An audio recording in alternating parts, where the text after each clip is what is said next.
Hello বন্ধুরা, তো আজকে আমি কি করব পটল চিংড়ি। তো এই দেখুন চিংড়ি মাছটা আমি এখন ধুয়ে বেছে নেব। এই দেখো চিংড়ি মাছের সাইজ দেখো, নুন। এবার এইগুলো আমি পটলগুলো এইগুলো দেব, পটলগুলো আমি কেটে নেব। এবার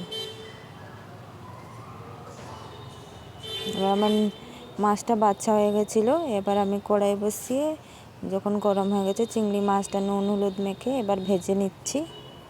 ভেজে তুলে নিয়েছি। তুলে নেওয়ার পর আবার কড়াইতে তেল দিয়ে দিলাম। তারপর তেল গরম হলে গোটা জিরে আর তেজপাতা ফোড়নে দিয়ে দেব। এটা লাল হয়ে গেলে পেঁয়াজটা দেব। দেখুন পেঁয়াজটা দিয়ে দিয়েছি আমি।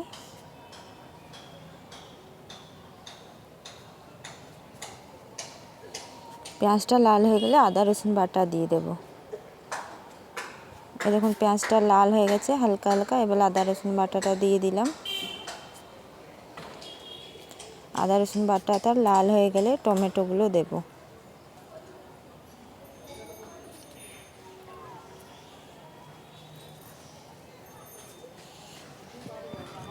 ভালো করে ভেজে নিচ্ছি পেঁয়াজ আদা রসুনগুলো।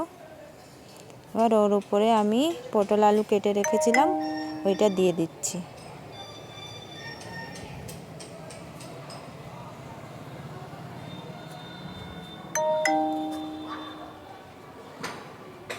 ভালো করে নাড়িয়ে নেব। নাড়ানোর পর এর উপরে আমি নুন দিয়ে দেব।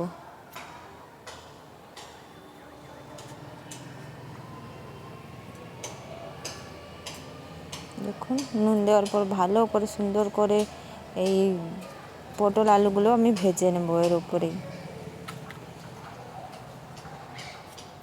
নুন দিয়ে দিচ্ছি।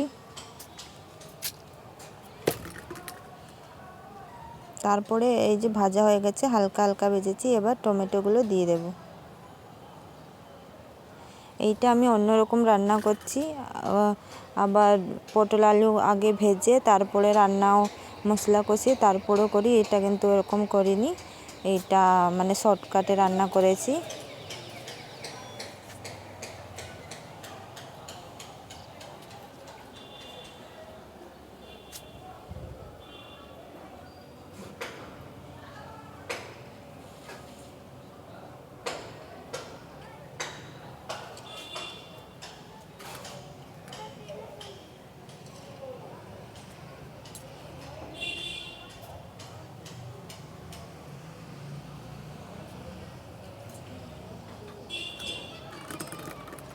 পরিমাণ মতন জল দিয়ে দিলাম।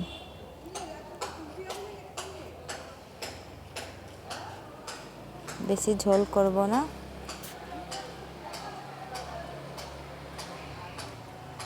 দেখুন আমার পুরো আলু পটল সব সিদ্ধ হয়ে গেছে। এবার গরম মশলা দিয়ে দেব।